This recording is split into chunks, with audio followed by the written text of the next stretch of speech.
column in the Washington Times critiqued HUD's then new rule to affirmatively further fair housing. You characterized that rule as a government-engineered attempt to legislate racial equality.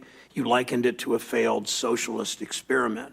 Please elaborate for this committee on your view of HUD's role implementing the Fair Housing Act, especially including the requirement that HUD's grantees affirmatively further fair housing.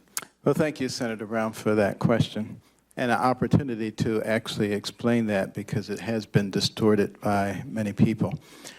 As you probably know, that act says that we want people who are receiving HUD grants to look around and see if they find anything that looks like discrimination.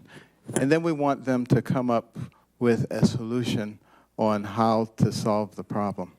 They're not responding to people saying that there's a problem. They're saying, go and look for a problem and then give us a solution.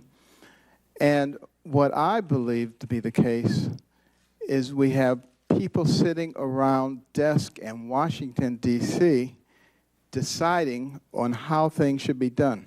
You know, telling mayors and commissioners and people, you need to build this place right here, and you need to put these kind of people in it.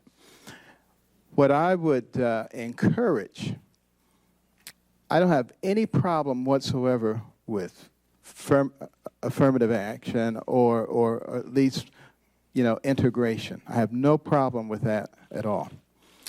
But I do have a problem with people on high dictating it when they don't know anything about what's going on in the area.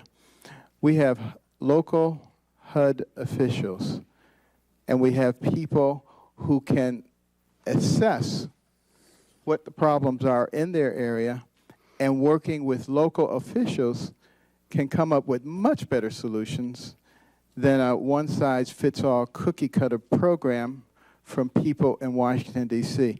That's the part that sorry, Dr. Carson, with 5 minutes. Your objection is not to affirmatively further. Your objection is whether that's done from Washington or the HUD office in Columbus, Ohio. My objection is central dictation to people's lives. Let me explore further. Along those same lines, I want to hear your views on the housing rights of lesbian, gay, bisexual, transgender, and